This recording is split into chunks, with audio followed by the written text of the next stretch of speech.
another Metaverse Summit. And I'm sure in the next 3 to 5 years, we're going to be purely experiencing these type of events in the Metaverse. I believe by that time, the Oculus, the VR equipment that we were using before will be readily available for everyone. They will be cheap enough, just like the phones that we have right now. And of course, we have more innovations where people are creating, shades, spectacles that you can just wear right off the bat, like your normal specs, and you're immersed immediately. So this guy works in tech, digital marketing, and social impact. Has also landed as speaking opportunities at big summits like Digital Summit Philadelphia and Tech Inclusion in New York.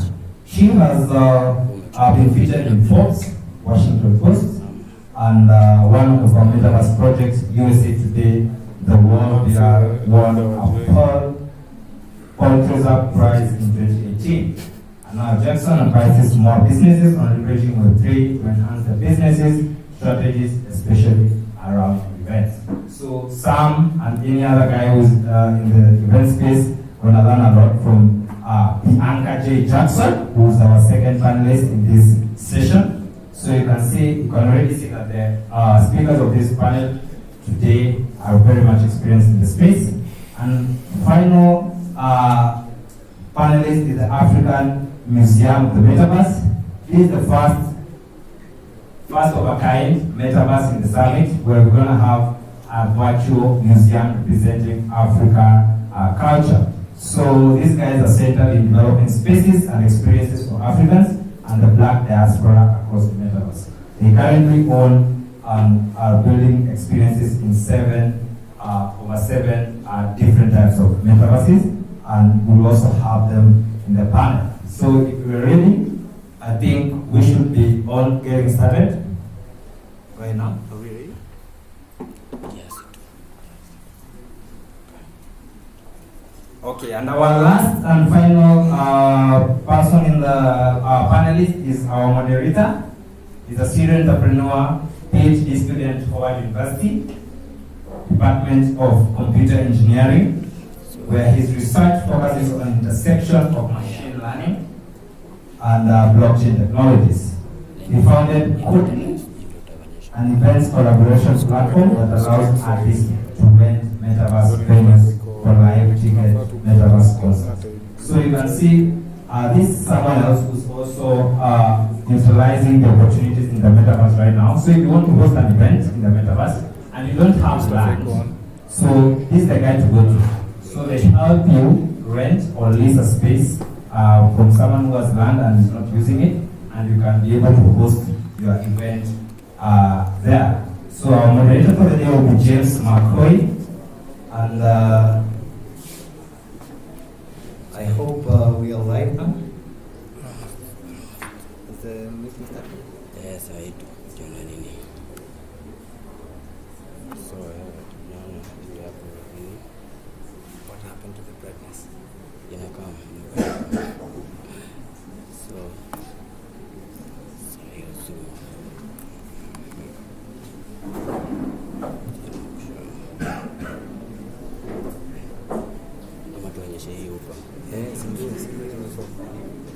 All right. So I can see our speakers are ready. Our panel is ready. I don't know if so we have. I don't know if you guys can hear me. If you can hear me, just wave. Give me a wave. Fantastic. So I'm going to hand over to our moderator for the day, who is James Marco, so that he can moderate the session going forward. And I hope you guys have enough questions for them before the end of the session. Welcome.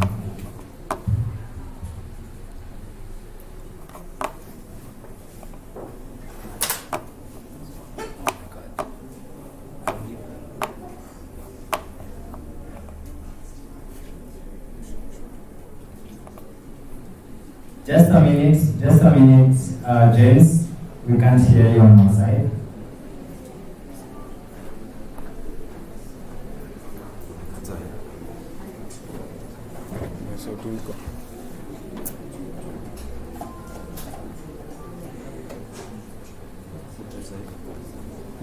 on tayari. Wanaongea.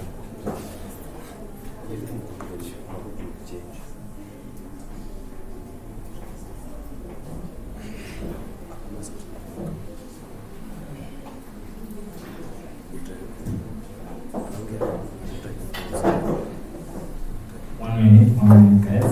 We sort out the audio problem.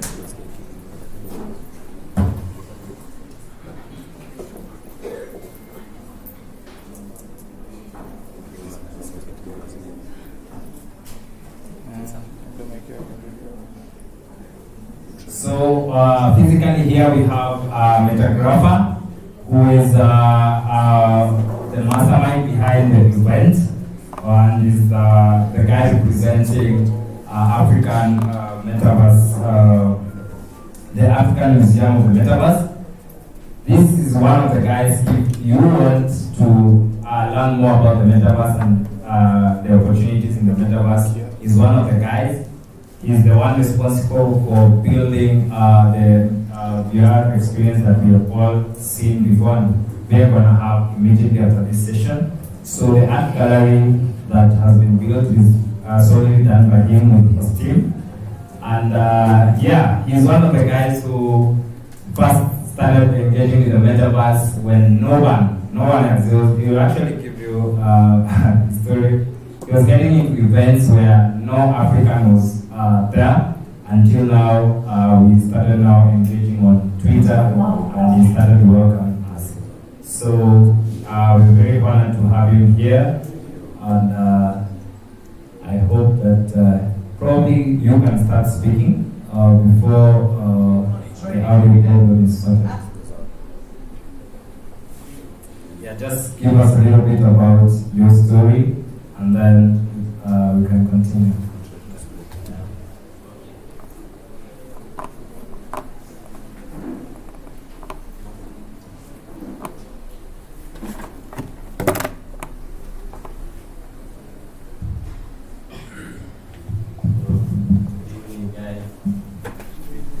Just in control of it. I'm Matthew, as your guy. I'm a Metaverse designer. I would say a Metaverse native. I've been experiencing the Metaverse for a while, and like Imani said, the first time that I entered the Metaverse, there weren't any Africans actually. I would go to Discord groups, there are no Africans.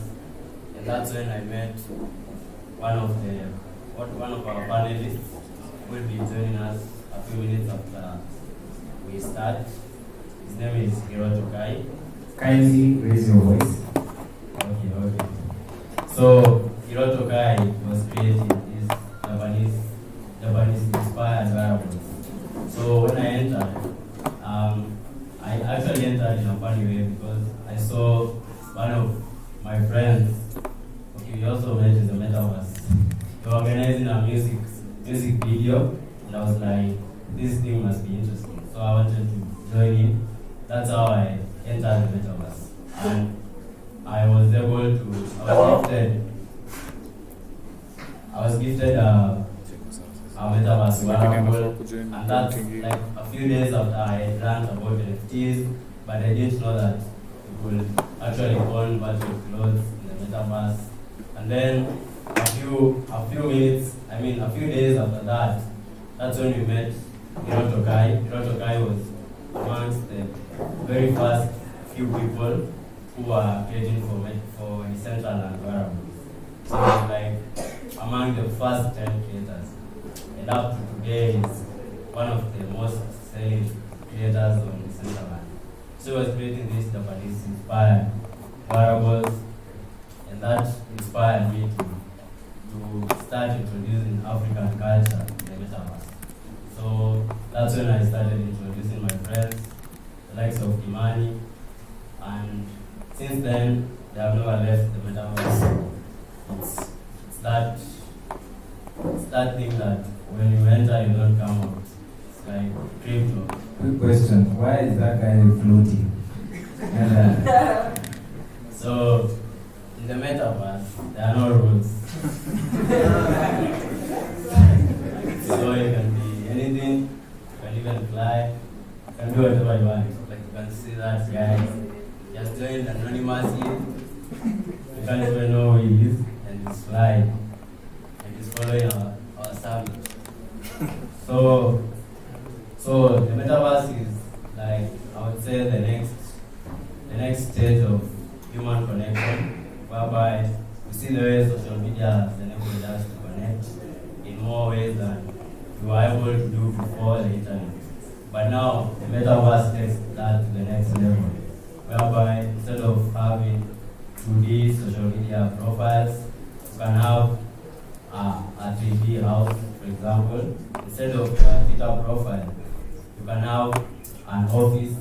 Instead of a Facebook page for your business, you can have a virtual business HQ in the metaverse, and that allows you to market your products in more ways than one. For example, if you join this summit, let's just compare the levels on YouTube.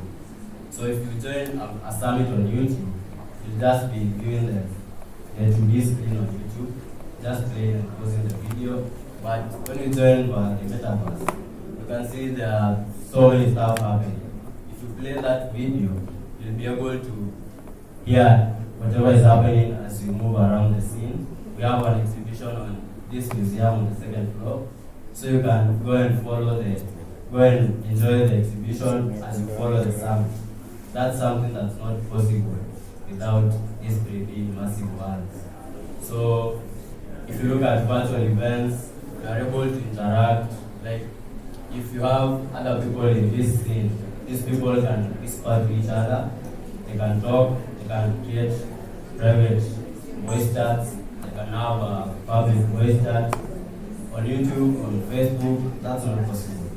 So the metaverse literally takes everything to the next level. So that's why companies like Meta are trying to evolve, and they are trying to own the metaverse literally, because they have seen that's where the world is going. You know, humans love to, we never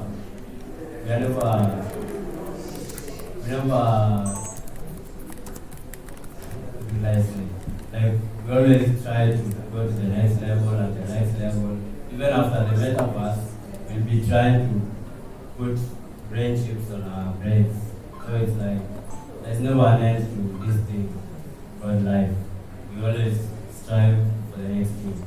So that's why whoever is telling you about crypto or the metaverse dying, that's not going to happen. Even if all the people who are building crypto and the metaverse will fail, we'll still get more people who will try to create the next big thing.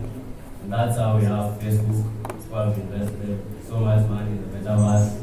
So we'll try to create these experiences and take them to the next level. And for Meta Club, for example, we are trying to preserve African history and culture in the metaverse. So if you look at history books today, you might read a history book, but you'll never understand anything. Or if you watch a documentary, you never understand.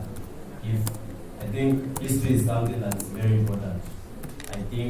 I view history as something that affects where we are going. It's like when you learn where you come from, you're able to learn better where you're going. So, for example, Africans have been kept behind because of our colonized brains. So if we are able to colonize our brains, to learn our real history, we'll be able to achieve our true potential. So I think even in the next generations to come, the next generation should be able to go to somewhere, for example, in the metaverse, and experience Africa's real history and be able to, learn the true roots of our ancestors. So, and I've come to appreciate history specifically after working with Black Americans mostly. These are people who have roots in Africa, and they actually appreciate our culture more than ourselves. Because if you ask any NFT artists around here, you'll find that most of our work is collected by African Americans, Black Americans. So they actually value our culture really much because it has been eroded away from their lives.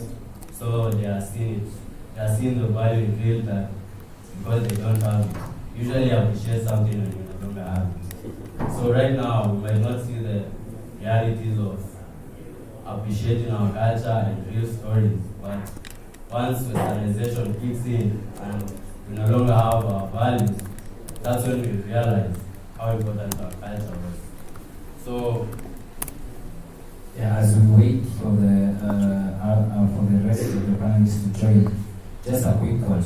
So if I want to, because I know that's the main question that's moving in people's minds right now. If I'm someone who doesn't know about the metaverse, or probably I know a little bit, but I would love to know what are like the top 3 ways I can start making money right off the bat by getting the metaverse. okay, first of all, the most common way to make money is the common one, like virtual land. Same way you buy land and hold and sell it later, you can buy virtual land and sell it at a higher price when it appreciates in value. So just like the real world, in the virtual world, you can have imagined worlds, and the best way to make money is to look for imagined metaverses that are real, that you can see the potential, but other people can't see. The same way someone bought land in Nairobi in 1960s, now it's not so much. The same way someone bought New York City, like that. So if you find a metaverse that has real potential, actually all the metaverses today will appreciate its value in the near future. So if you buy land right now, for example, when Meta announces the next big update, you'll see people coming to the metaverse and buying virtual land. So that's the first way to make money. The other way is through building for people who want to create experiences in the metaverse. So just like any other service provider, you can be a metaverse architect. For example, I'm one of the metaverse architects for the African Museum of the Metaverse that I'm representing today, and that's literally my job. And I create experiences. So it's like the African Museum of the Metaverse is owned by a company called Black Santa, and they all land in different metaverses. So they create different experiences, and they have to pay people to create them. So they have funding, they have the projects that they want to create, they look for people to create for them. And so that's the next way. The other way is creating wearables. Like I was saying, if you, for example, for Meta Club, we are trying to introduce African culture in the metaverse, and we'll have different styles, African styles. We are trying to match the past styles and the future. Actually, we have an AI art challenge that's part of our wearable collection project, and so that's one of the ways that you can make money. Just like in real life, people in the metaverse really value the way they look, they value their style, and just the same way we will dream for a event in Oktoberfest. It's the same way people will dream for coming to this metaverse summit, and they love to buy those wearables.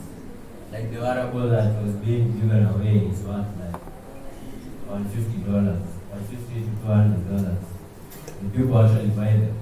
So there is a market for that. If you are a fashion designer, for example, you can come up with new creative ways. The good thing in the metaverse is there are no rules, there are no physical constraints. You can create literally anything. So you have so much power to imagine and be creative. And whatever wearables you create, you can look for a certain market And if you find your community and market, you keep creating wearables for them. So that's another way. There are actually people who are virtual fashion designers and they don't create any physical fashion, but they usually make money from the metaverse. And it's one of the new opportunities that has come out from the metaverse. Then the other way is through virtual events. For example, some of these metaverses and some of these events are token gated. So you will say, for example, you organize a summit like this and you're offering so much value to people, right? You're bringing people to teach. For example, you can have a summit about building in a metaverse, and you have people who are interested.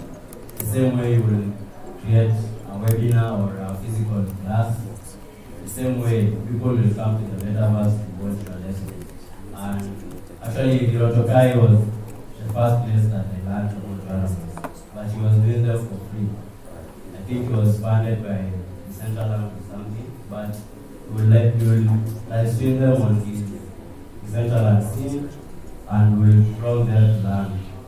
So if you will have told us, buy this NFT, join our metaverse event, we'll have bought them because we're all looking for that opportunity. So that's the next main way to earn the metaverse. Amazing. So as we finish up with our audience settings, any questions from the audience before our main panelists come on stage? So hi, good afternoon. I have a question. So personally, I've been in this space for quite some time, since 2017, 2018, and I have invested in a lot of NFTs, played a huge part in the meta space. But then I have a question: is this? When it comes to the cash flow generation aspect about it, I have come to see that if you are in the meta space, it's more of a learning process more than an investment. Because like from my aspect, I have quite a number of NFTs, but then I end up getting stuck with them. Even if you put them in the marketplace, it's really, really hard to sell. So then if you have like a few board tapes, maybe you bought them for a specific value, so it's not easy to sell them. So from your perspective, how are you able to get a market for your products? So I would say about NFTs are really really early in the NFTs. It's like the internet in 1990. People knew we have the internet, but we are looking for ways to use the internet. We don't know how to use the internet. For example, when Amazon was starting out, they started with selling books. They didn't know they will diversify and start selling around the whole world, everything.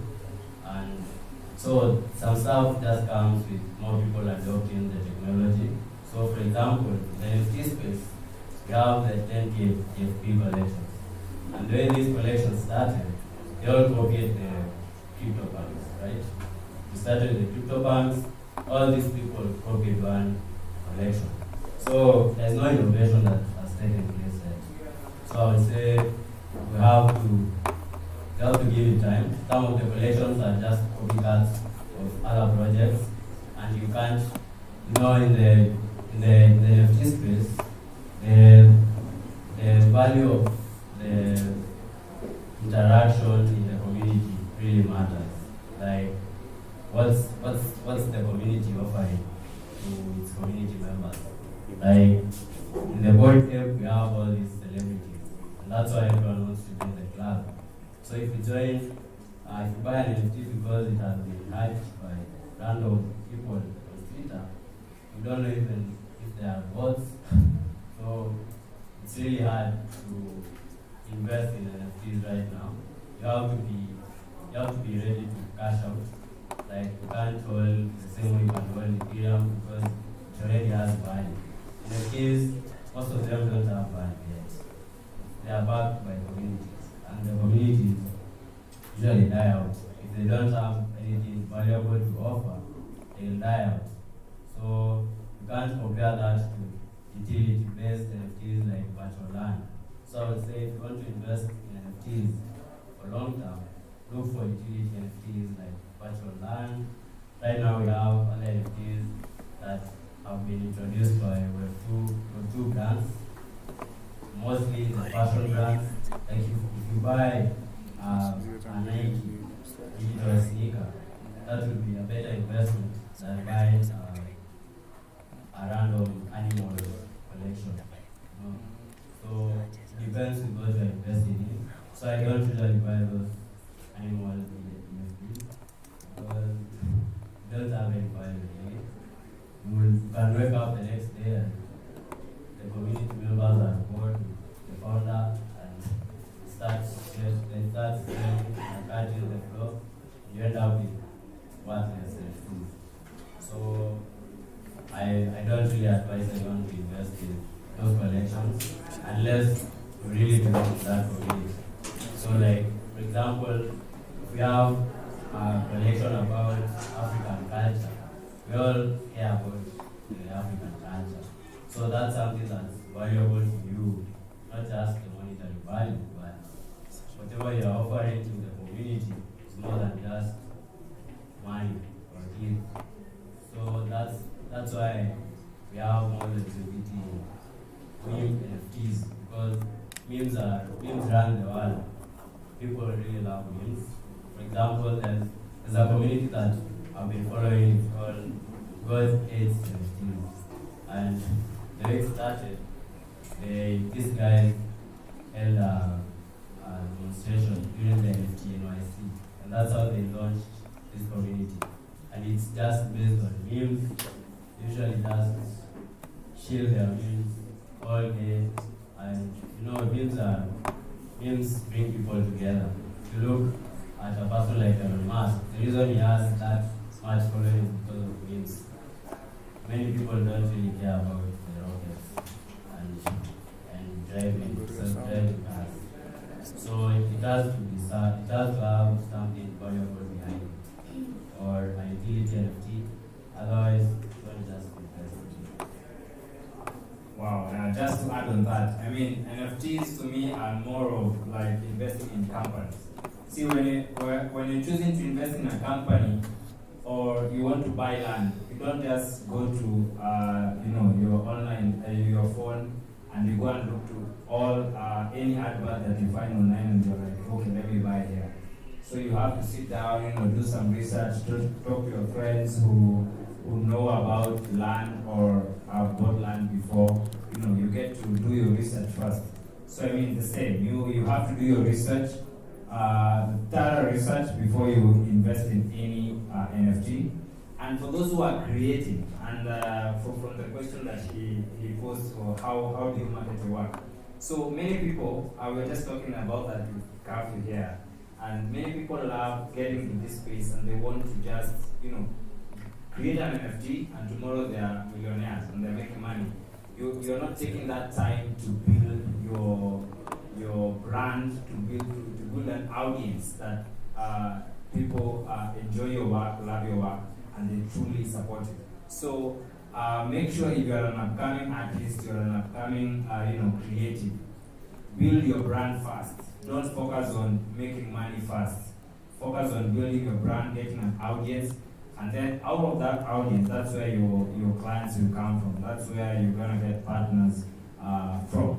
So, having said that, I think for the better part of the session now, because the Zoom call is misbehaving, I'll just moderate the session, and I'll be giving you a couple of questions. So, Matt, how, based on the topic of the session, the metaverse adoption and communities and the disruption of virtual fashion, entertainment and education. So, how will the metaverse help in enhancing education? One, and then two, how is it gonna be used in education? How are people gonna use it in education? and how is it gonna be better than what we currently use, in our current education system? Okay. So actually, like most people don't view the metaverse as something that can be used for education. Most people think it's only for fun, but if you look at it, the 3D world offer more than just entertainment. For example, right now you can, let's say the same way I explained about us moving from 2D platforms to 3D platforms. The same way we learn online lessons, like for example, all of you are either have one skill or two in Web3, and you probably learn on YouTube or Udemy or Skillshare or whatever. But if you introduce 3D, you'll be able to learn more than just the technical skills. For example, if you need to learn medicine or the human anatomy, you'll have to go to a physical class. But if you introduce the metaverse, that means you can learn using 3D. For example, there are people who are offering anatomy classes in the metaverse, so you are able to interact with 3D objects, not just watching a 2D screen, and that means there will be more than just the normal online lessons, classes. You're able to learn stuff like engineering that was not possible. Anything that needs a practical class to be learned in the metaverse. And that means more opportunities for people to learn online, people to provide lessons online. For example, you can have a mechanic who is a very good expert in mechanics, but right now they don't have any other way to use their skills. But in the metaverse, they'll be able to offer their skills using 3D and interactive worlds. So I think using education in the metaverse will just create more opportunities to learn and more opportunities for people to make money. Usually most people don't ever think about teaching others. So it's like people only start thinking about online classes when they want to learn. But it's possible to teach, it's possible to get a very small number of people that are ready to learn from you.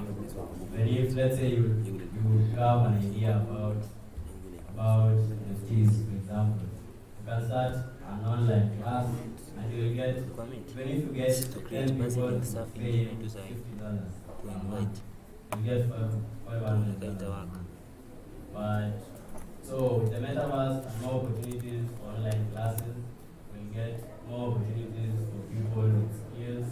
If you have these skills, you are even more better positioned to such opportunities, because right now, for example, we have so many universities that have opened online campuses in the metaverse, like the University of Tokyo.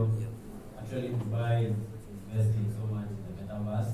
They have online universities in the metaverse, and they have even they hold parliament meetings in the metaverse. So, like, not just education, but everything that needs human touch will be able to happen in the metaverse, just through VR and 3D immersive worlds. So I think it's a good opportunity for everyone, not just educators or learners, but everyone in every kind of industry, especially, for example, in medicine. People are able to diagnose using VR. Like, you can create a replica of a human body. You can, for example, you can photocopy a human body using X-ray and create a 3D version of it. And you can be able to send that to a doctor in the US to diagnose the replica of the human body. You see, like, there are so many things that you can do with 3D and the metaverse. So that's it about education. I think like right now anyone can join the University of Tokyo. They have a Metaverse campus that's accessible by everyone. You can just join from wherever you are, and they'll be having labs. It's actually focused on engineering. So they'll be you don't need VR kits for that. not really. You don't need VR to join the Metaverse. VR is like an improvement of the Metaverse experience. But you can experience with their phone, your PC, or VR. Right. So, how is how does it make sense to have people wearing this virtual fashion? Where do you see virtual fashion going in future, and how will it disrupt the actual physical fashion on the ground? So for virtual fashion, like I say, the metaverse there are no physical constraints. A good example of the next evolution of virtual fashion is the AR hoodies produced by Nike. So Nike produced these virtual hoodies that can be redeemed for physical ones, and the physical ones have a QR code, whereby if you scan the person wearing the hoodies somehow gets the virtual meaning. So that's the utility of mixed reality. Mixed reality is like a fusion of virtual and physical. So there is so much that's going to happen. For example, using AR, you will be able to fit in shoes at, let's say, without even going to the shop. You can fit in the shoes that you have that are on Amazon store, for example. You can fit in clothes at your home. You can try out your hoodie in a fashion store using AR before you even buy it. And not just fashion, but even any type of style, like furniture. You can broadcast a range of AR furniture in your house, and you can already see how the house will look like before you go and buy it. So there's a lot of use case for fashion in the metaverse, and the most important thing that I see is that we'll be able to represent our cultures in different ways for everyone in the world. For example, the wearable giveaway.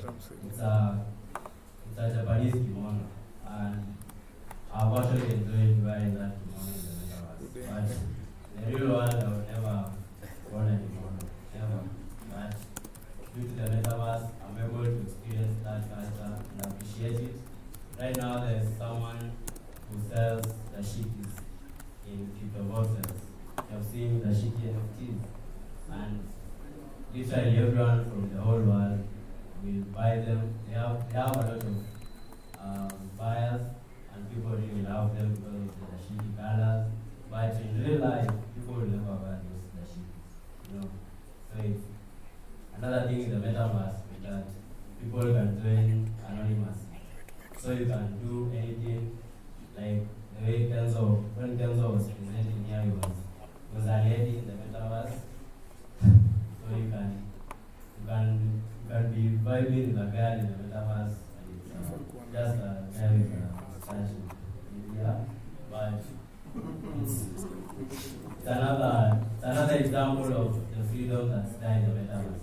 If you give people freedom, they're able to express themselves fully in ways that's not possible in the physical world where people can judge. So I'm even foreseeing cases whereby people will come up with new cultures, metaverse, new tribes. The same way we have NFT communities. These NFT communities will transition to the metaverse and create new cultures, even new languages. If you choose AI and fashion and metaverse, it's going to be something that's not even predictable right now. So I think you can't know, but it's a big leap for fashion designers. So if you're a fashion designer, you know one, you can try working in a 3D theater and just look for a certain community or tribe, online tribe that can enjoy wearing your creations. Then from there you can create a virtual brand and you'll actually have buyers and people who are interested in your new fashion that you have created. For example, we are running an AI fashion challenge for Meta Club. If you have seen them, we are trying to create, we are trying to merge African cultures in a new way. Like we're using AI art to merge the existing and the past African styles with futuristic styles. So we are trying to imagine how Afro-futuristic fashion will look like and then create them and sell them in the metaverse as wearables. So that's a new way that people will use the metaverse to progress in style, to create new fashion styles that, that's not possible in the physical world. Okay, great. I can see our panelists are up right now. So I don't know if James, can you hear me? Yes. Oh, fantastic. Now we can hear you as well. So if you don't mind, you can put your cameras on. And the mics to you now. You can introduce your panelists. And let's kick off the session. We're really sorry for the inconveniences. Over to you, James. Hi, everyone. My name is James McCoy. I'm the founder of Bond. I have the pleasure of hosting this panel that has Matthew, Bianca, and Hiroto. So I guess we'll just get started by kind of giving everyone kind of insight into how people's journey kind of came into the Web3, the Metaverse space. So we'll start with Bianca. How did you kind of get started going down the Metaverse road?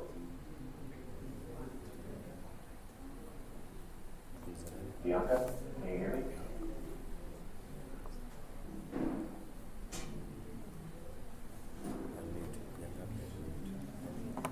All right, I think so. So hi everyone, my name is Michael Jackson. How did I get started on the Metaverse road? It actually started way before it was called the Metaverse. So my work spans about almost 7 years ago when I was a tech project manager for USA Today, which is a big publication here in the United States. And so at the time, I was a tech project manager for just different projects, so web, mobile, back-end systems, things like that. And one day I was leaving work, and I saw a team playing a game, and it looked like Fruit Ninja. I'm not sure how many people are familiar with Fruit Ninja. That's where you like slice the fruit on the phone, but they were doing it in VR, so in virtual reality. And so they asked me if I wanted to play it. I said absolutely, and so I spent 5 minutes. It's getting hot and sweaty, trying to slice the fruit. And then I left. My manager at the time said, hey, that emerging tech team needs a project manager. And I said, the Fruit Ninja team, and we both started laughing. And so, yeah, that team needed a new project manager. And so I always describe the experience as being asked to coach the U.S. ski team without ever stepping on snow. So I'm not sure how many of you have ever seen the movie Cool Runnings, but it was kind of like that, right?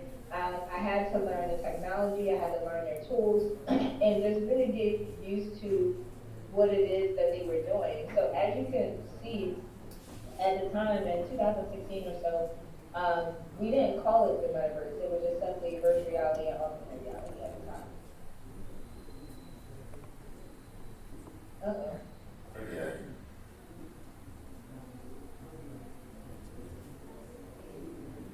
Okay. So Rosa, what about you? How did your journey kind of get started in the Metaverse? I apologize if you've been asked this question before, but can you kind of tell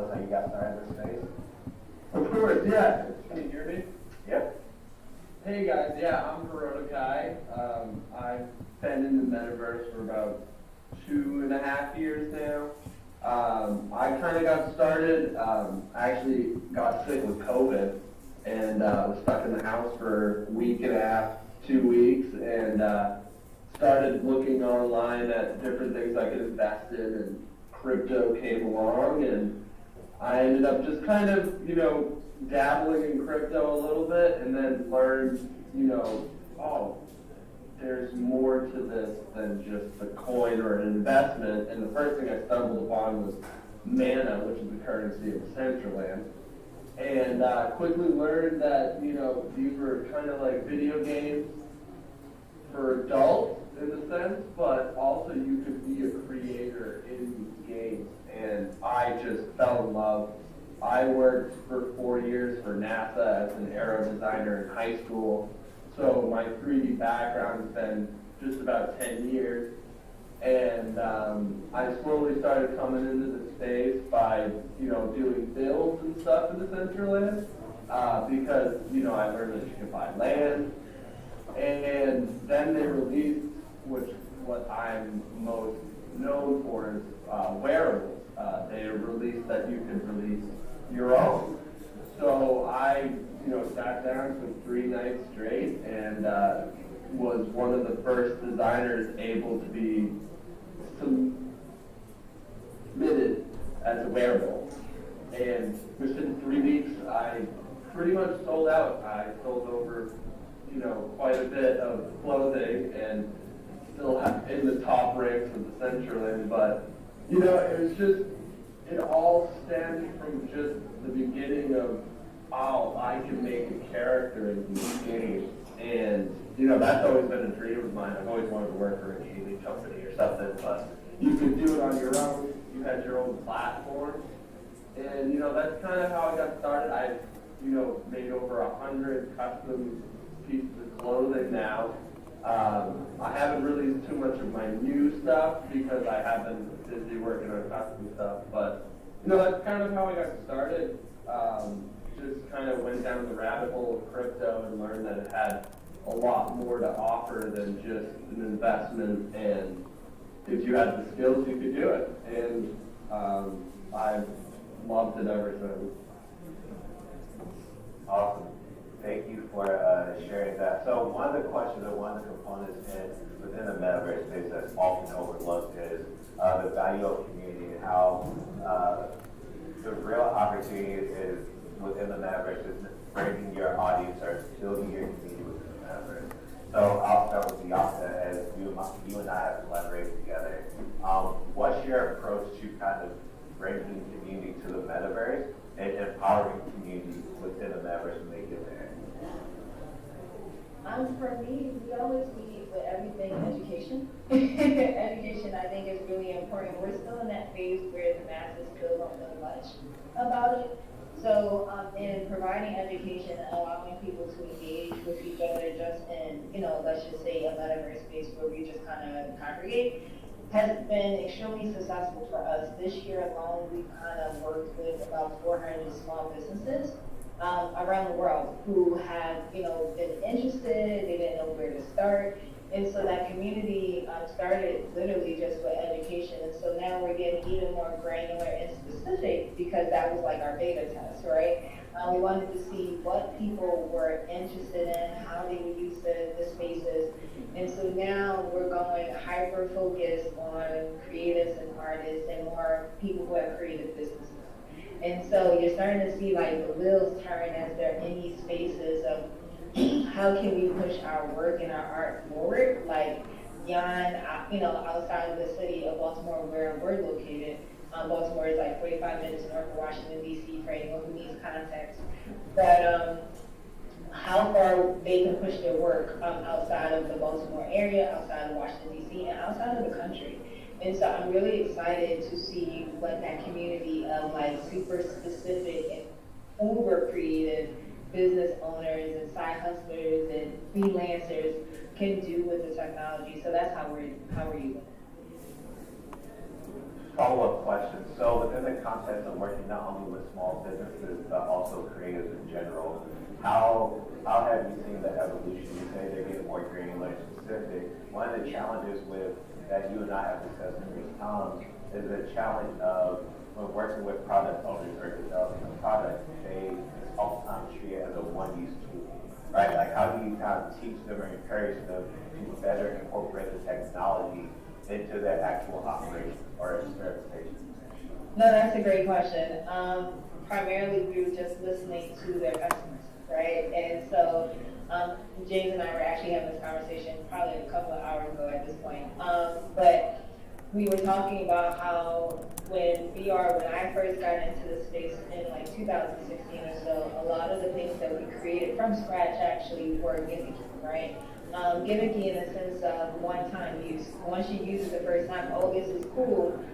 People would leave and never come back to the experiences, or they would show someone else and say, hey, look at this cool thing, and there was not much utility. Now what we're seeing is people, when they're coming to, let's just say, VR, these actual spaces, they're starting to think about long-term use, how to embed it in like their business models. And so like, for example, we work with a group of social workers, right? And so not typically what you would consider creative entrepreneurs. However, they see the value in using the metaverse as a virtual headquarters. And so for people who don't always make it to New Jersey, because that's where the group of social workers are, they can meet, they can talk, they can, share news in their space, but then also have events where they're engaging people before the live events. And so some really amazing use cases are starting to unfold and come alive in these spaces. And so I'm just looking forward to not only creatives, right, but then also those of us who are in helping professions. So in the United States, anything that would be considered helping is like social work, people who just help society, right? And so having them use the space as well and just trying to find different use cases to connect and engage with communities, I think is really beautiful. Thank you. Rosa, so as you've been creating custom pieces for within Decentraland, not only how have you been helping brands kind of expand their community through providing an additional layer to the experience? So beyond the fact that I can get a sweater in the metaverse, like I can also get a digital sweater that I can wear as I walk around Decentraland. How have you, around the work that you do, sought to develop community, but also empower clothing brands and designers and artists through wearable technology? Yeah, that's a really good question. I mean, like, really, there's a couple different reasons why people get custom clothing from me. The first being, they want to sell it on their own and create an avenue for revenue for themselves. But the biggest, the most common thing I have is, businesses want to come into the metaverse and offer something digitally and physically, possibly. And they want the community in the sense of like the people that are not typically in Decentraland to come to Decentraland. So, I've worked for people that I've also, had an opening party for them that, we teach the people how to maneuver around in Decentraland and use the thing. So we're actually like putting them in like a board meeting that is in Decentraland, but they have to figure out how to use it. So it's kind of forcing them to, use this new norm. And then we also have the custom creators that, want, like a football player that wants to look like himself in the game. So, I made Dak and Zeke from the Dallas Cowboys, their jerseys to be in the game. So when they show up, people can recognize them right off the bat. Because, these clothing, the fashion, that's what kind of makes our signature in the game. But, that's kind of how, a lot of the companies I work for will bring in clients. And, it's hard for the average person to realize, there's a virtual world that you can walk around in and dress yourself in expensive clothing, just like the real world, but it makes sense because, like the real world, fashion has a lot to do with your statement of who you are as a person. But, that's kind of how, I've onboarded people into it. Like, oh, you have a company in real life, you can also benefit from having like a concert in Centraland, and we can make you concert t-shirts, a merch thing. And, it's hard for the average person to wrap their head around that part, but,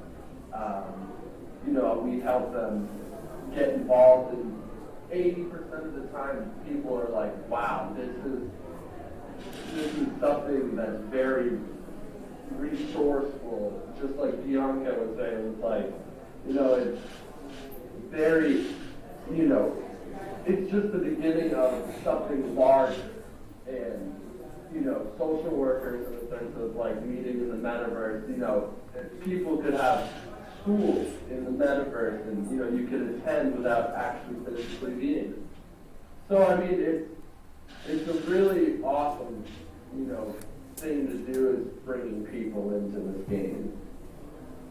Yeah, definitely. I can definitely see how brands, if they look to kind of engage, one of the best ways to engage is through merch. Everyone wants merch. Everyone wants to be able to look both in real life and in the metaverse. Matthew, one of the things that you and I constantly talk about, the value of collaboration in the metaverse, how one of the challenges when people kind of go this empty plot or empty land, that is so much you can do.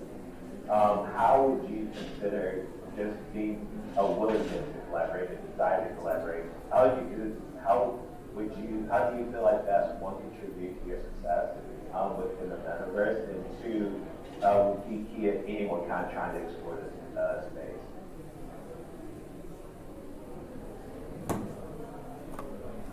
Yeah, so I think for the metaverse, it's the same way we're able to collaborate with crypto and blockchain.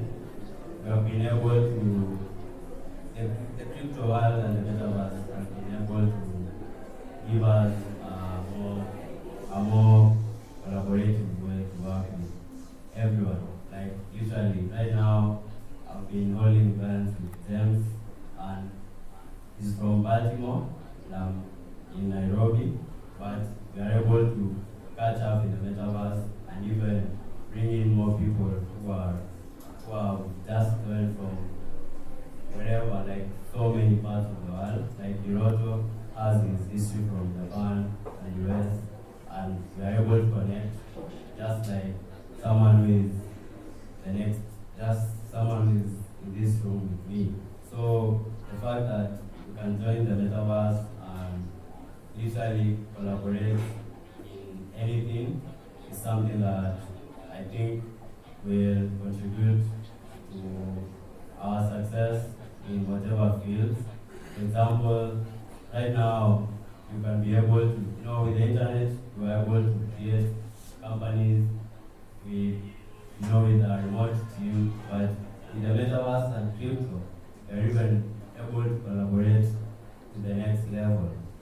That's what Hiroto mentioned about being able to visit schools without even going there physically, and being able to connect with people without meeting them physically, just like anywhere you connect with people who are close to you, or even people who are in the same room.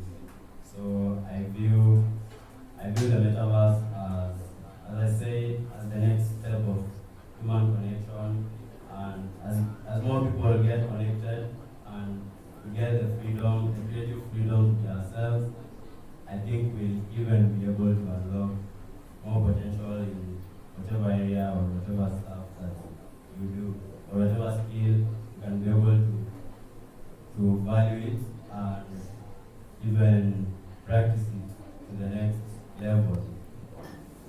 Yeah, I think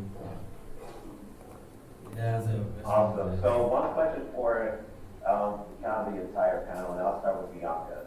JP Morgan estimated that the metaverse, broadly speaking, is going to be a $13 trillion industry, a $13 trillion industry or opportunity. And in order for that value to be realized, it really takes for individuals and communities to really see the value, the inherent value of the technology. So my question for you is, how do you believe the metaverse revolution revolutionize opportunities for creators and entrepreneurs? I think it's gonna be everywhere. I really do honestly believe that, and so I was fortunate enough to have some conversations with some executives this week at some really big, at a really big consulting company here in the United States, right?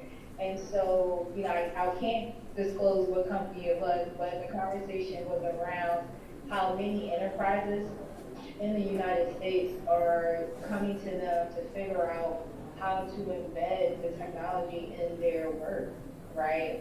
Like from beginning to end. So not only internally within their companies, but externally out to customers. So like, you think you might be getting away by not, you know, joining in now, but I always try to remind people that there was a lot of skepticism to the internet in the 90s, right? And so a lot of people are like, oh, it's a scam.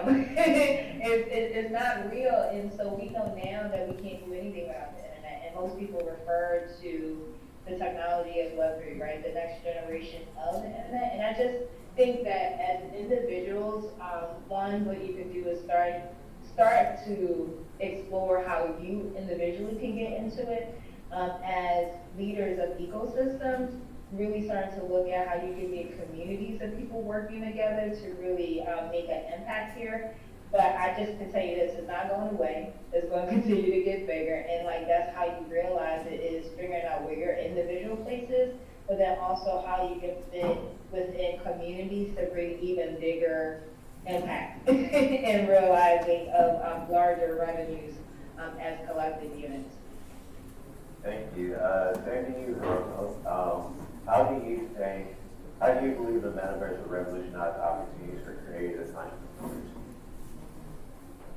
Yeah, so I mean, you know, I love what Bianca said. I mean, right on this point with the whole people were scared of the internet when it first was here. But you know, I really think it's going to revolutionize it in the sense of like, you know, you're not going to have to travel halfway across the world to see these friends that you've seen, you know, not in a while. The businesses in the game, you know, you can already go in and go to Nike and Adidas and all these big brand stores, and it's like, you're going to be able to try on a pair of shoes on your character before you actually buy them. You know, you might dress your character like you do. So, you know, it could be a really big buying opportunity because, you know, I've consulted for some, you know, bigger businesses, and the biggest thing they say is online shopping for people go through, they scroll, they click, and they buy. What if there was more to it? What if there was, you know, you're actually walking around grabbing things off shelves, you know, looking at the information on the screen instead of, you know, going to the actual place. It revolutionized that. I mean, there's a lot of people that, you know, don't like to leave the house. Maybe they can't leave the house. You know, maybe they're house ridden, you know, and this gives them an opportunity to go out in the world that fully accepts them for who they are.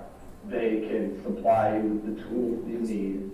I mean, I know that a lot of people know that Walmart is, you know, heavily getting involved in the metaverse. They have their own cryptocurrency. So, you know, it's really, you know, open to that sense. And, you know, bringing on people is the easier part. The building is a little bit more difficult, but, you know, there's a lot of talented people out there. But soon I feel like we'll be hearing a lot more about online shopping changing with the metaverse. Mm-hmm. Thank you. Matt, what about you? Yeah, so before you came in, I was talking about how the metaverse will disrupt the different industries. And one of the main things that I think will come from the metaverse age is the fact that actually we have been living in a metaverse for a long time. The fact that actually if you look at Twitter, for example, we are divided into communities already. If you are in NFTs, you will find that you only get to interact with people from NFT space, so you are in the NFT community. If you talk about cars, you only interact with people from car, Twitter, and such. So I think the metaverse does makes the trust even more available. For example, if I speak with them on, usually talk on LinkedIn, if we talk on LinkedIn and then I go and see him in the metaverse, I think I'll trust him more when I see the way he expresses himself. Like if you express yourself using your culture and your style, I trust you more than someone who have been interacting with on Twitter. So I think the fact that the metaverse allows us to take that connection to the next level will create more opportunities that were not possible. Like for right now we have things like virtual events in the metaverse that wouldn't have been possible. But due to the metaverse and the fact that you have NFTs on the blockchain, for example, you have co-ops to benchmark attendance. Like there's so much that's happening in the metaverse and NFT space that I think will open our creative minds. Like I said, I think most of what will come from NFTs and the metaverse can't be imagined yet. For example, right now Reddit introduced NFTs and it has created so much hype in the NFT space. And actually people from Reddit didn't love NFTs. They actually say that it's a scam. But after it was introduced to Reddit, they actually all over the place buying NFTs. And right now, I think Twitter is trying to introduce NFTs. So I think the next step will be these companies creating 3D spaces. Might take time. I think the metaverse is not mature yet. We have like 3 to 5 years to go. And if you look at the building blocks of the metaverse, like Unity and Game Engine, the main Game engines that, Unreal Engine, the main Game engines that build the metaverse, they actually advance every day. So right now you might see that Decentraland is not visually pleasing for most people. They say that doesn't look real, but if you look at the next level games that are coming out right now and using the Unreal Engine 5, for example, you find that it's next level. You can't even tell the difference between the reality and virtual right now. So that's how the next level metaverse will look like. And when you get to that point, people who are not appreciating the metaverse because of the visuals will all come to the metaverse. For example, if you are able to create a mall in the metaverse and it actually looks real, people will come and shop. But right now, when you're using the poly, people might not see that effect or even love to go and shop shoes because they're not realistic. But when everything is realistic, I think everything that's in the physical world will move to the metaverse. So literally we love kayaks in the metaverse, we love fashion stores in the metaverse, literally everything. That's how I think the metaverse will impact the world, and that just means instead of going to Walmart, you can visit Walmart in the metaverse. So it's a big opportunity for all businesses, provided you know how to market your business. I think you might be able to acquire a worldwide audience for your products just because of the metaverse, just from your house. So it's really sweet the way things will emerge in the metaverse. I think everyone should just learn about it. Even if you are not really interested in using it, at least learn how to impact either your industry or your business or whatever creative industry you are in. Yeah, I think it's a big opportunity in all business.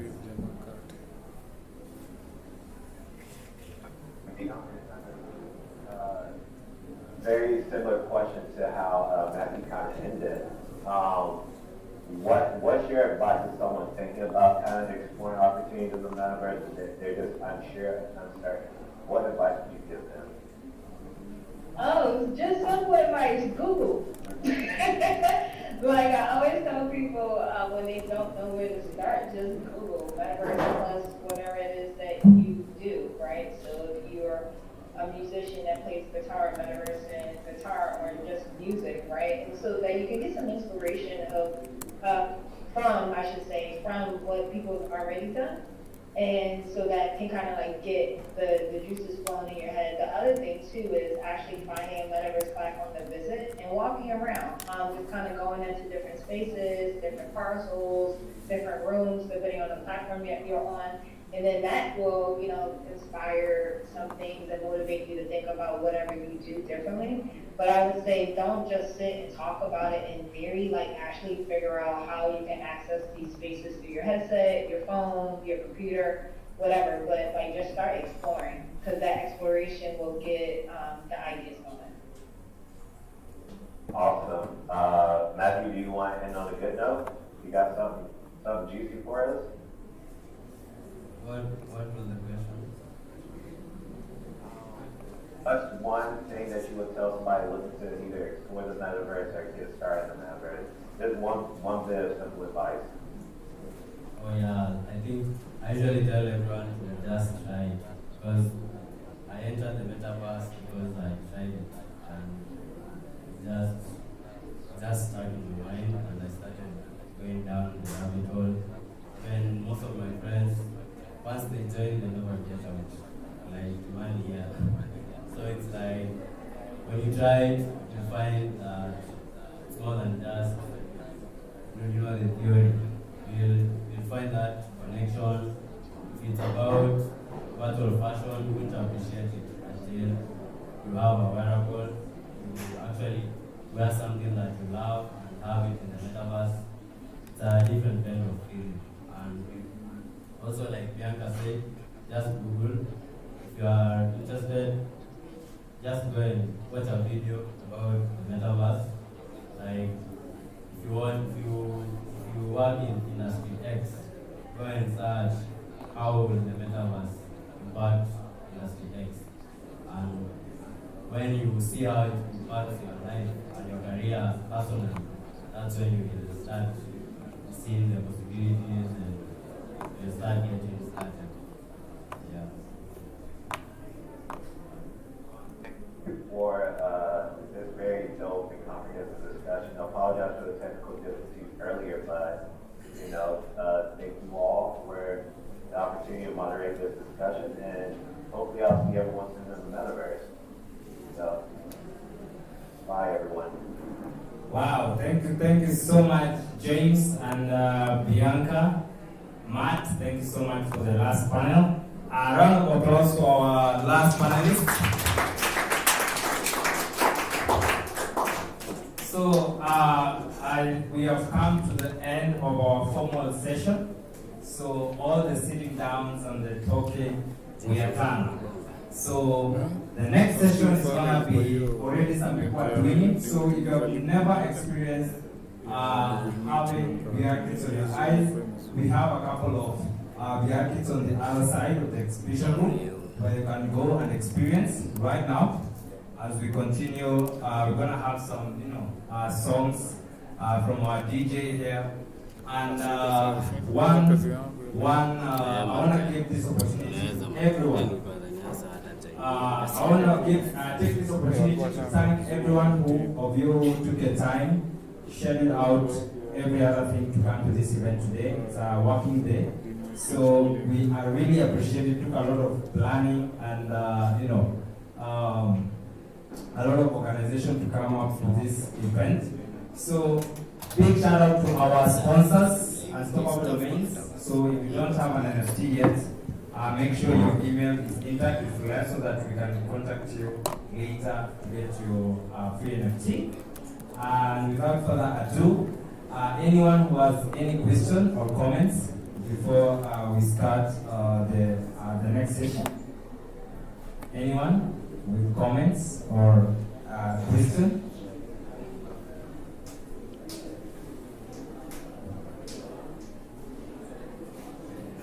Hi. I'm going to Metaverse. Like, if somebody wants to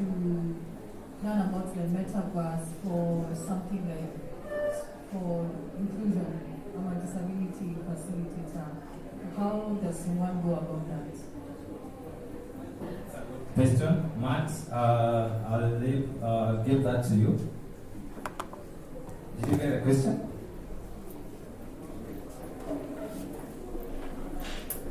All right, let's repeat the question.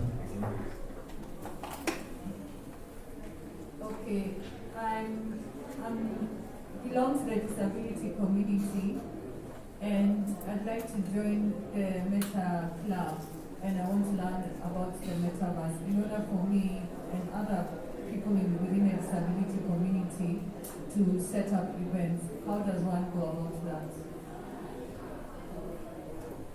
Okay, so right now there's no really official way to join the club. The best way is to join our Discord, and we have a Twitter subgroup, and if you follow our Twitter, you'll be able to join our spaces. We'll be having educative spaces, and we have a membership platform after a while. Right now we are working on a platform whereby we can be able to track our members. We have a website. On our website, you log in, you'll be able to see your journey with us. That's why you are told to collect the box at the door, because when you log into our platform, you'll be able to see the events that you have attended. You'll be able to see that you came to this event physically, and whatever else you do. For example, we had people with the Golden Circle. The Golden Circle initiative was to promote the event, and those guys will still get NFTs to commemorate that. So every step of the way we'll be commemorating, and that's the only way to join our club, by taking part in our community events. But that we'll share more later, and I think it's a good idea to introduce the metaverse to people with disabilities, because it gives everyone a level ground. Like in the metaverse, you can be anything you want. You can be able to talk. You can be able to talk, and if you can't talk, and there's a lot that you can do in the metaverse. And I think I have never had anyone ask me about that, so I think it's a genius idea. But why not just follow us on Twitter, and if you have any questions about learning about the metaverse, you can shoot us a DM. You can have spaces to teach you guys, and also if you are planning anything about that community, we have a wide range of builders and creators in the metaverse, and we'll be able to collaborate on something, I think. So it's something that we can talk about, since it's something, a new idea. I think there's room for that. Fantastic. Was that clear? Fantastic. Great. So, anyone else with a comment or a question? DJ Ngoma.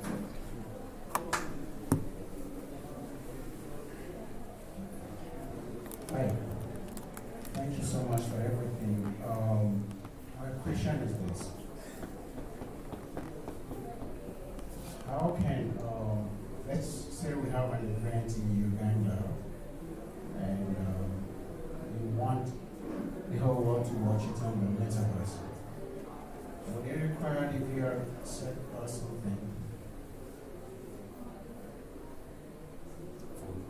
I think that question has been asked a lot, and it's very simple. Like, the VRs are just another way to join the metaverse. For example, the platform that we were streaming this event on can be accessed by any kind of device. You can join using your mobile, your VR, or your PC. So it's like the VR is another hardware to join the metaverse, but it's not a necessity. So invariably, with or without it, you can. Yeah, especially if you are mobile. Yeah, so if you probably want to experience the metaverse right now, you can check out the link on our pinned post on our Twitter page, getting pixels using your phone or PC, and you can be able to experience this same event in the metaverse. As you can see here, that's someone walking, to our space in the metaverse, and that's exactly what you're gonna see when you get into the metaverse using your phone or your laptop or the VR experience. So the VR is just an enhancement. You feel like you're in the space actually. You're not just looking at a screen. Yeah? Anyone else with comments? All right, thank you so much. The session is quite amazing. I appreciate it. But I have some questions, especially when it comes to the VR, because it's quite massive. I think everywhere we have seen this video who had reported that she was graduating in VR. And I think we have seen that when it comes to the metaverse, there's a lot of people. So what is the future of the metaverse in regards to that security? Because of that immersion is really massive. Then the second question was about when you look at I want to know about the money part. I'm intellectual in blockchain, but I'm really interested to know about the money part in the metaverse, because we are saying it's about the future. We are saying the next 5 years, I know it's going to be something maybe a bigger level. But for now, let's say I want to make money apart from the NFTs. I want to make money in the metaverse. I think when there's a question that you ask that you ask ways that you can be able to make money, and I think the only way that the only thought that I got was about the NFTs. So is there another way that I can be able to make money in the metaverse today or now? That's a good question, and before Matt talks about it, I remember the first time that I went to the central with him. There was I don't know if it's still there, but there's a casino that is there. And you get into the casino, and there are actual real players, and there are the dealers. So these dealers is someone seated in their house with a VR kit, and they're there doing the dealings to the other players who are seated in their homes with VR kits playing. So this guy is employed. So that's one of the ways that you can start right now. So if you understand about, that's just an example, okay? So if you understand anything about dealership in a casino, you can go look for a job there, and probably you can get that if you have those. Of course, now you have to have the VR kits themselves, because you have to feel everything and to be present. So that's one of the ways that you can make money. I started the second question because money has very important for me. But what Imani has said, in the Centerland, there's a virtual casino built by the Central Games, and that's the casino is called Icepoker, and you can literally go and play the same way you can play anywhere. And if you are good at gambling, you can gamble in the metaverse and make money. You never know. But I tried it and it's not my thing. But there's an opportunity if like you had the panel. It's literally a new form of expression and the next level of the internet. So we are at a point where no one really knows what the metaverse will bring, or even what we'll be doing in the metaverse in 5 years. So it's like we are building a house, we are at the foundation level, but we don't know how we are going to build it. So whatever you imagine can happen depending on how interested you are and how persistent you are. For example, there are people who are creating physical, lessons like yoga lessons and karate lessons in the metaverse. Like you can, for yoga, you need, let's say, for you to go for meditation, you have to go to a physical place. But in the metaverse and VR, you can converge at a metaverse location that's immersive, and it has the ambience of a meditation location, and people are charging for that, and people will actually pay to come, especially if someone really needs whatever you are offering. So with the metaverse, you can literally create anything. Right now, we don't know what will be the next big thing in the metaverse. We are just trying to create stuff. For example, in this museum, if you want to host an exhibition, you can either partner with the African Museum of the Metaverse or pay a fee for a certain period of time. In the metaverse, there are also platforms where you can rent. You can buy what you land and rent it out. Instead of selling, you can earn passive income.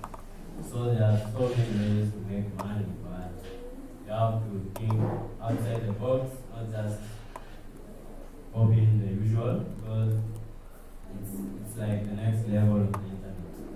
So there are so many ways to make money.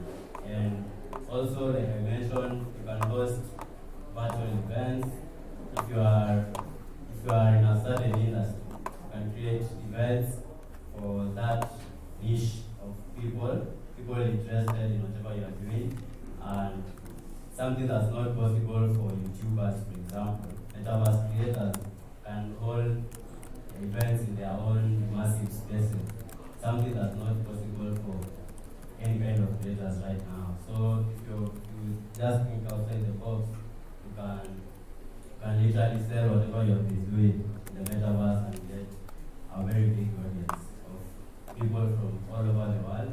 Actually, for people that I've never built for anyone from Kenya, and it's literally because of the internet and the opportunity of being able to interact with anyone from the world. So don't think about local solutions. Think about outside problems, like people in a certain country want this service, and you can join the metaverse with just let's say you are building a location for Chinese people and have a Chinese name in the metaverse. No one will never know, and you can even wear Chinese wearables, create Chinese experiences, and sell it to them. They never know that you're Kenya. It's just thinking outside the box. So about the VR, about security and the VR, I think the reason we champion for the blockchain metaverses, because the centralized metaverses will try to steal your data from you. There's no difference from Meta, Horizon Worlds, and Facebook. They literally track your eyeballs and place ads in all locations possible. So, and they sell that data to anyone, and they are even, you remember the cases of Cambridge Analytica, these companies don't care. So the best way is just use the decentralized metaverses. Like on Decentraland, all the data is on your wallet. It's run by a DAO. Any important change in the protocol has to be voted by the DAO. So it's the most secure thing you can use in the metaverse world. If you're using the blockchain worlds, I would say you are safe.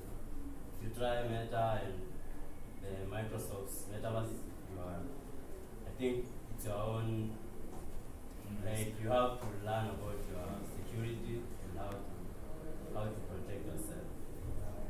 Yeah, maybe to add on the security about the lady who claimed that she was raped in the metaverse. That's not the only case. I've had a lot of cases of sexual harassment, assault in the metaverse, and all that. And I always say, people, I feel like when people give out such comments, and it's good to air them out because it helps us as shapers of the metaverse. Because I believe we are in the foundation stage, as Martin has said. We the people who are shaping it, not Facebook and the decentralized. There were two metaverse platforms. They don't give, I don't want to use that word because it's still a centralized platform. The cyber bullies that we have on Facebook are still going to come to the metaverse. The cyber bullies that we have on Twitter people are saying, if you're evil, you're evil. And you're still going to bring your evil in the metaverse. So people shouldn't really blame the metaverse. There's a lot of blame that is going on the metaverse. It's bad and blah, blah, blah. But it's the people who are in it who are bad. And right now, the people like me and Matt building metaverses for Africa. Those are the things that we're looking up to. How can we set a regulation in our metaverse platform? We have DAOs. That's the good thing about Web3. DAOs can give an opinion and set a regulation. This is what happens when you come to our metaverse. If your avatar is found punched another person's avatar, you're kicked out or something, you know. If someone just comes and just slaps you in our metaverse, this is what will happen. That is the advantage of joining the open metaverse. I need to mention that just centralized metaverses like Facebook, then we have open metaverses that has to do with decentralization, Web3, and that is what we are aiming to build. So as a community, the African Meta Club, help us join us in building this kind of metaverse.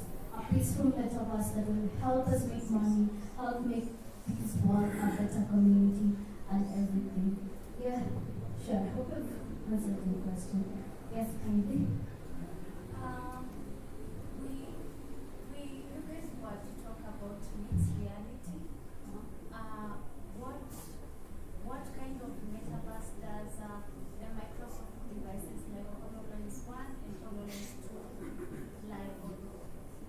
Basically, Nani was here, our second panelist. Mixed realities is just a mixture of augmented reality, the holograms, the VR sets. It's a coalescence of all those things. That is what we call mixed realities. For Microsoft, it's still developing, and for now they are working on virtual working space. That is the so far announcement. They also purchased a gaming platform that is called, is it Fortnite? Not Fortnite. I'm not really sure, but I'll consult back and something like that. But I'm not really sure about the Microsoft, what they're building so far, but those are the major announcements that Microsoft made.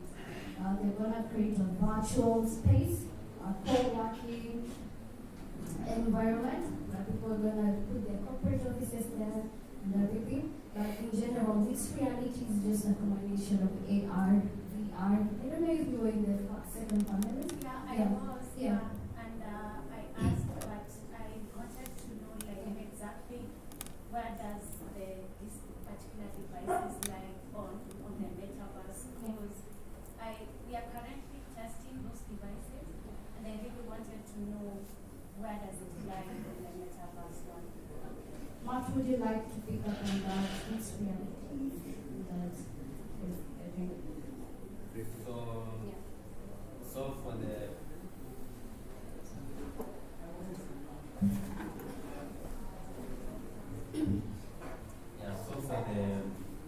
different kinds of metaverses and different kinds of realities like VR, AR, depends on the metaverse. For example, on like it's just the same way you have mobile video games and VR. For example, in this metaverse you can visit using VR, and there are other metaverses that you can visit using AR, like you can project a scene in the physical world. Then there are other metaverses that use mixed reality. So it depends on what the team is building for. For example, there's a metaverse called Over the Reality, and it's an AR platform. So you can so that's made for communities that want to mix virtual events and physical events. For example, we have had people who have held weddings there. So people join the physical wedding through the metaverse, and everyone can, it's like a fusion of people who have joined physically and those who have joined virtually. So it depends on the metaverse really. And if you want to try out a certain technology, you have to look for the metaverse that actually offers or is working towards that. I'm not sure if I've answered your question. Yeah. Okay. My question is, if I have the device like HoloLens 2, could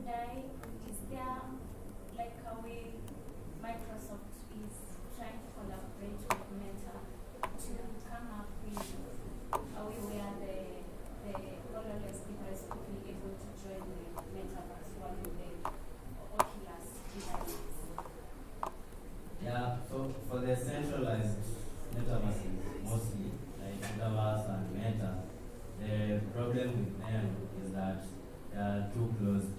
Like you don't have a lot of freedom to create on it. For example, for Microsoft, they are trying to create meeting spaces. So you can't do anything else apart from meetings. You actually get a room with chairs and,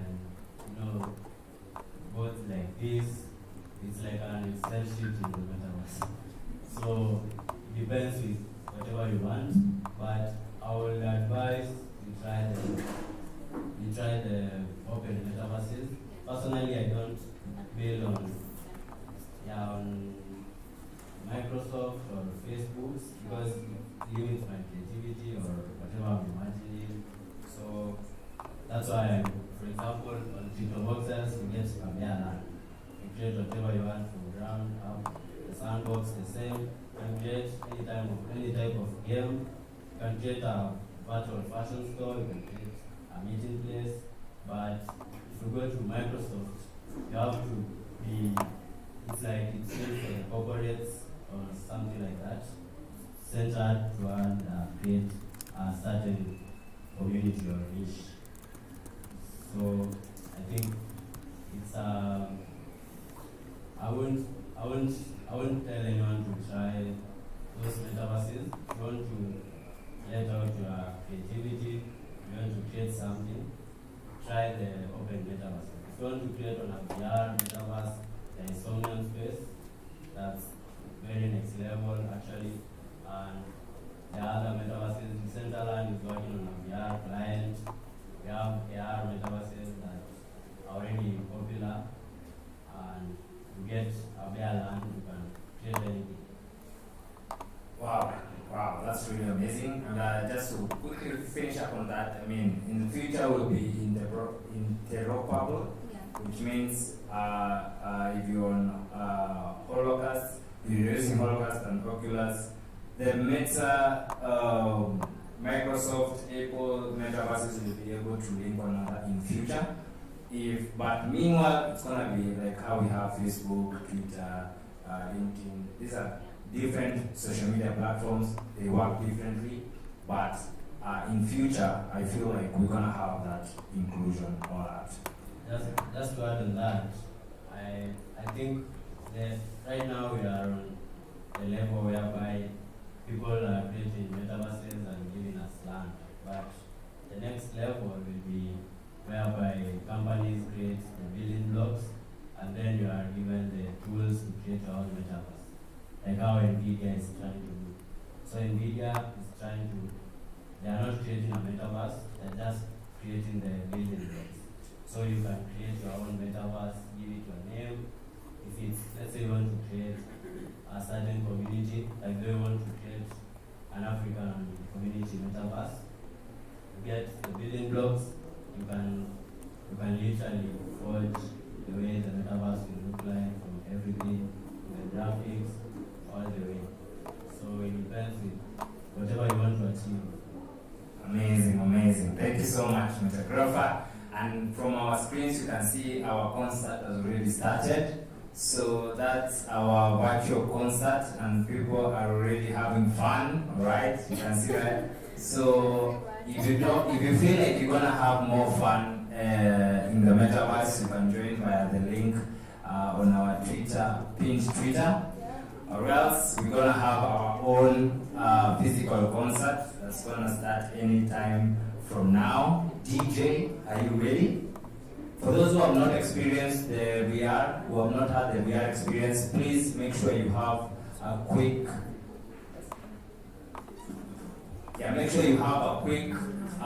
experience before you leave. It will be so unfair if you leave this place without having put those VR kits on your eyes. Alright, and make sure you tag us on Twitter, African Meta Club, Kenyan NFT Club, tag Unstoppable Domains, tag Black Rhino, tag who else? Who else are we tagging? Crypto Hub KE, Beat KE, please Metaversations, tag every one of our sponsors today, and make sure that you share the experience with your friends. And those who want to experience VR later, make sure you check out Black Rhino VR. They are the official sponsors of the VR kits. So you can now continue the tour. Thank you so much once again for coming. And may you have a lovely evening.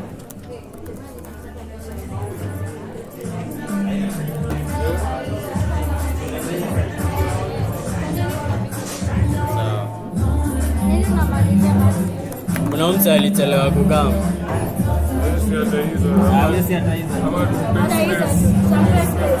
Ndo nadai kumshow Jeff. Makam, hata nifukie.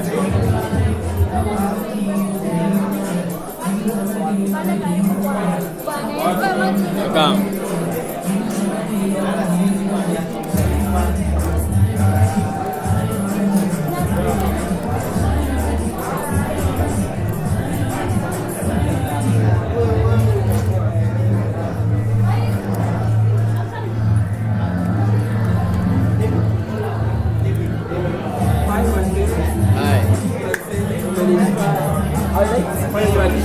Channel so I can follow. It's on Twitter. The link up. It's Meta Club. Oh, it's Meta Club. You are? I'm Joseph from Bell. Joseph. Yeah. And to let you know, how can we are we allowed to create and add it to the museum? How are you going to add submit to the museum? Yeah, the one that we create after this, but this one is already we sent out an exhibition, like art submission, like submit. So watch out for the next one. On social media? Yeah, on Twitter. Okay, so last week, how is the metaverse going to affect the real environment? Like right now, we have the climate crisis. So do you think that it will worsen the crisis of people will like switch their minds to okay, then you not say the fake one. Much more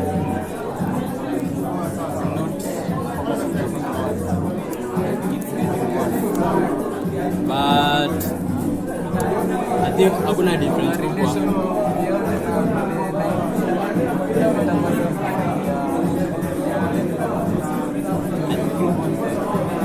I think sahi hakuna difference kubwa tu. So already internet we consume our phone every time. So we are right at 10:30. But do nearly the same thing.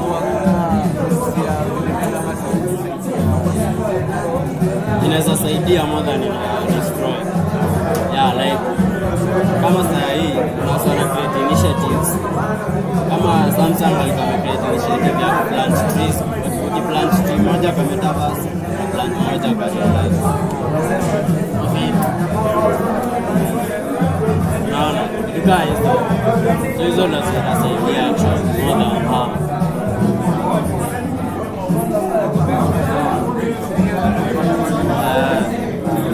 Actually, kuna metaverse fulani ya impact. mtu anaweza create hadi nini yake kwa metaverse. Alafu watu ni kama like kuangalia metaverse inaitwa Realm. Iko na like it's an impact metaverse, impact focused.